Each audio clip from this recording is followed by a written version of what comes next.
Voilà cette dernière traversée de Paris qui va relier l'Arc de Triomphe au cimetière du Père-Lachaise. L'itinéraire va rencontrer les faubourgs successifs du Vieux Paris situés à l'extérieur de l'enceinte des Fermiers Généraux. L'intérêt de cette randonnée est d'enchaîner toutes les buttes et collines qui entouraient le Paris d'avant 1860. Montagne du Roule, butte Montmartre et hauteur de Belleville et Charonne. Nous voilà donc à l'Arc de Triomphe, sommet de la montagne du Roule. Cet arc de triomphe a été voulu par Napoléon Ier qui, au lendemain de la bataille d'Austerlitz, avait déclaré aux soldats français « Vous ne rentrerez dans vos foyers que sous des arcs de triomphe ». C'est finalement Thiers qui l'a inauguré en 1836. Allez, je vous fais profiter du calme parisien.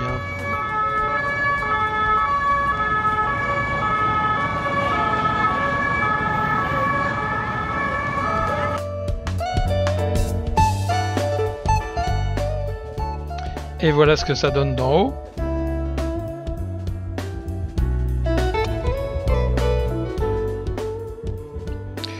Rue Daru, voilà la cathédrale russe de Paris sous l'invocation de saint Alexandre Nevski, édifiée en 1861.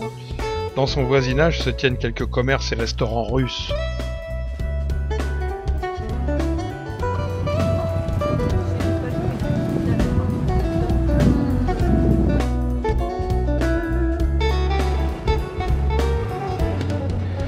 Nous voilà au parc Monceau. Les 8 hectares de ce bel espace sont l'héritage bien diminué de l'ancienne folie aménagée hors de Paris par le duc de Chartres en 1778.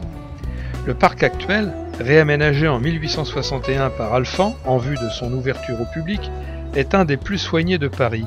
Il contient de très beaux arbres, dont un platane d'Orient de 7 mètres de circonférence, âgé de plus de 180 ans, qui est le plus gros arbre de la capitale.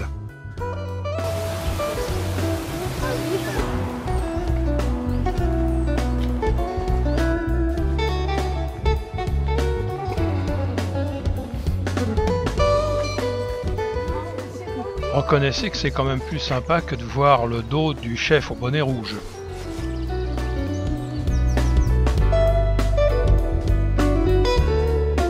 Bon, des fois il y a des touristes du sud-est qui sont un peu perdus.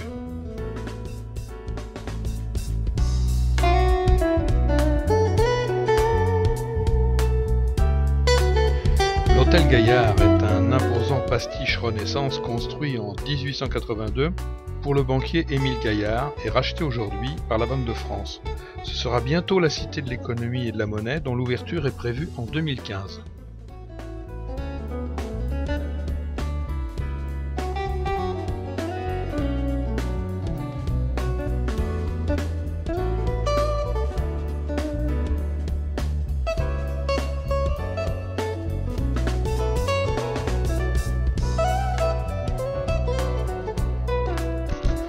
Le square des Batignolles a été aménagé en 1862 sur un terre-plein qui a servi d'entrepôt de matériaux de démolition, puis de place publique qui accueillait les fêtes communales.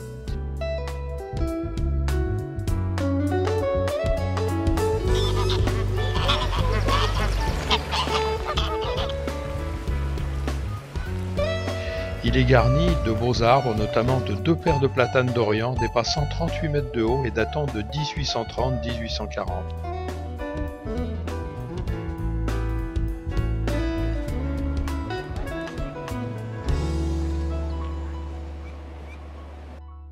On va laisser la place Clichy, emprunter le pont métallique de 1888 qui passe au-dessus du cimetière de Montmartre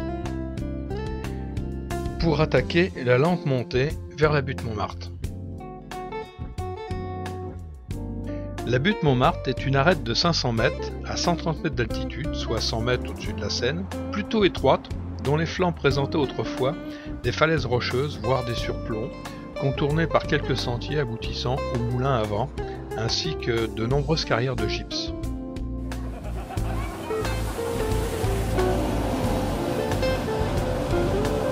Les super propriétés de Montmartre.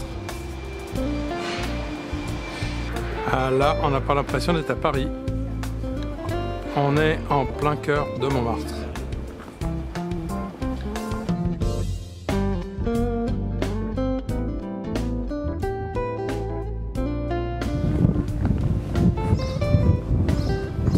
On arrive à l'arête sommitale de Montmartre.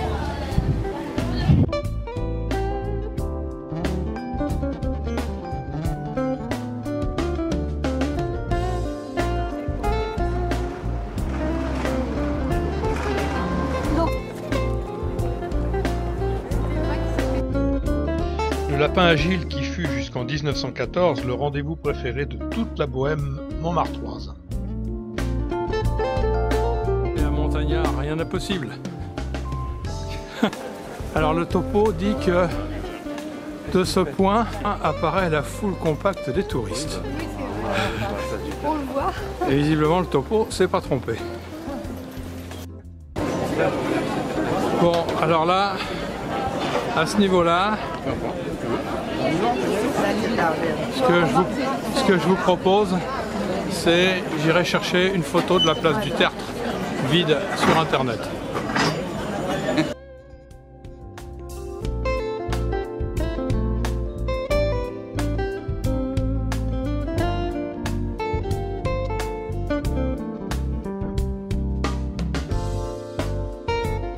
Tiens, mais qui donc est venu traîner par là?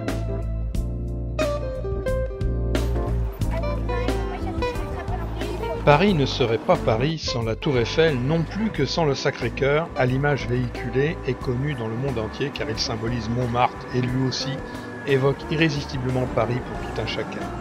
Cet édifice religieux moderne, voulu en 1870 par une initiative privée, élevait sur la colline de Montmartre une basilique monumentale dédiée au Sacré-Cœur de Jésus. Les travaux entrepris en juin 1875 furent longs et difficiles, car la présence de nombreuses carrières et le poids énorme du futur édifice obligèrent à creuser au préalable 83 puits de fondation de 38 mètres de profondeur. La basilique fut enfin consacrée le 16 décembre 1919. Aujourd'hui longue de 85 mètres, elle élève ses 83 mètres 33 de calcaire blanc de Château-Landon. Et oui, le pays de Marie-Noël que la pluie contribue à empêcher de noircir au-dessus du sommet de Montmartre, et c'est l'un des lieux les plus visités par les touristes.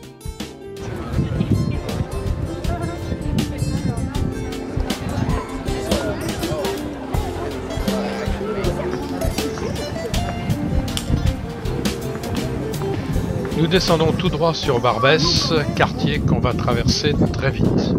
Rue de la Goutte d'Or.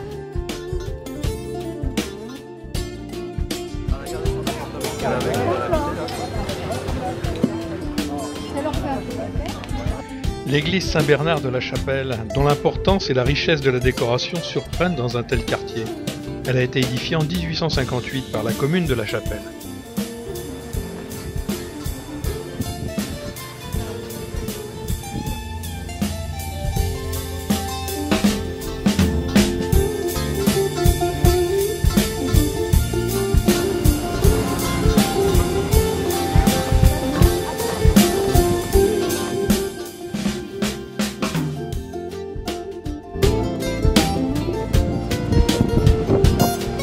Le bassin de la Villette dont nous allons avoir l'occasion de parler un peu plus longuement.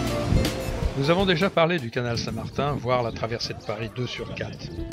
Le bassin de la Villette est l'aboutissement du canal de l'Ourcq, destiné à alimenter Paris en eau à partir de 1808.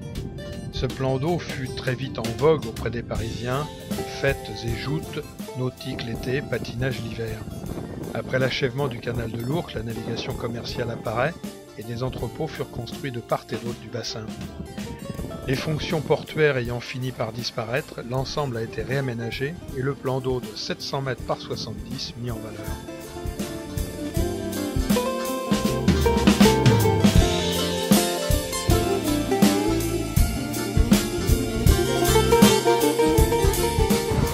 La rue de Crimée va nous emmener tout à fait en haut, là-haut à droite, au parc des Buttes-Chaumont. On est sur les pentes du Méal là. Ouais. Ah oui. Le parc des Buttes-Chaumont, cet espace vert de 25 hectares, l'un des plus grands de Paris, est une incontestable réussite. Pour satisfaire le désir de Napoléon III de mettre un espace de détente à la disposition des populations laborieuses de l'Est parisien, Alphand dut le réaliser sur un site des plus arides et désolés. Et si son relief très tourmenté lui confère un charme unique, c'est précisément parce que l'ancien Mont Chauve n'était constitué que de carrières de gypse, en partie à ciel ouvert, sous un sol d'argile et de glaise absolument impropre à toute culture. Les profonds ravins, entrées de carrières et fours à plâtre, étaient de nuit le repère de clochards et vagabonds, voire de truands. Seuls les moulins avant égayaient quelque peu ces points hauts. Cependant, des travaux gigantesques qui durèrent 4 ans permirent l'inauguration le 1er mai 1867 d'un ensemble exceptionnel.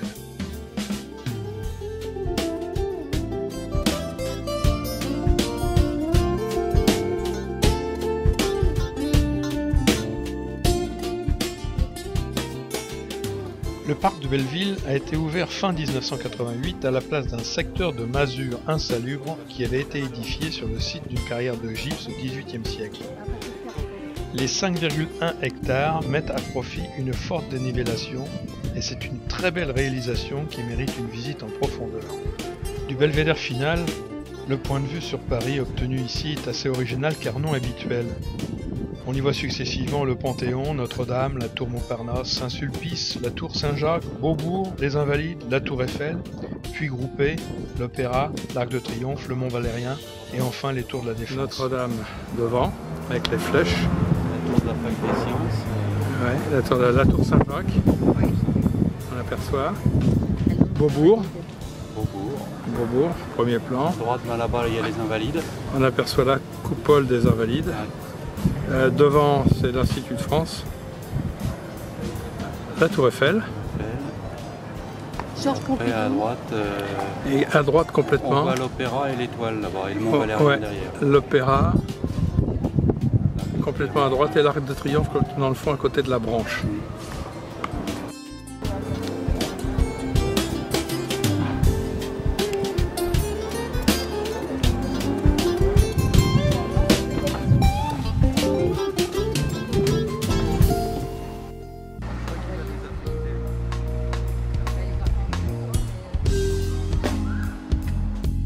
Notre-Dame de la Croix. On appelle ça des Polonias?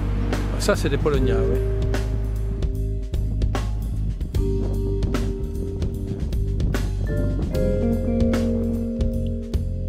Nous sommes à Ménilmontant et ici commence une lente montée qui va durer jusqu'au plateau, empruntant quelques rues assez typiques de ce que fut Ménilmontant il y a peu de temps encore.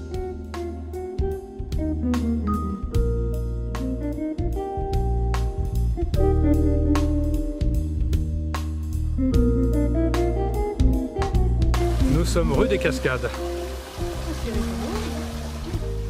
C'est vrai.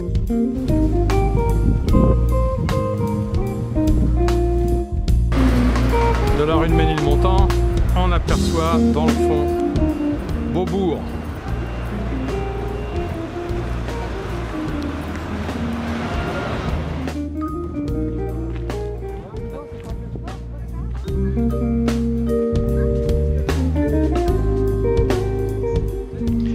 Nous voilà au cimetière du Père-Lachaise. Le domaine fut acheté en 1626 par les jésuites pour devenir un lieu de repos et de convalescence à l'usage des religieux. Il le demeura jusqu'à leur expulsion en 1763. L'un des leurs, le révérend Père François de Lachaise d'Aix, devint le confesseur de Louis XIV et il y résida en ce lieu jusqu'à sa mort. Son nom resta définitivement attaché au domaine. Le cimetière a été créé de toutes pièces par le préfet Frochot. Il l'aménagea avec goût, sans porter atteinte au dessin du parc d'agrément ni supprimer d'arbres. Les 17 hectares primitifs constituent aujourd'hui la partie la plus intéressante du cimetière, autant que pour les sépultures, les personnalités inhumées, que pour l'aspect romantique dû au relief accusé du terrain et aux arbres centenaires qui y subsistent parmi les allées sinueuses. Et c'est ici que nous terminerons ce nouveau périple parisien.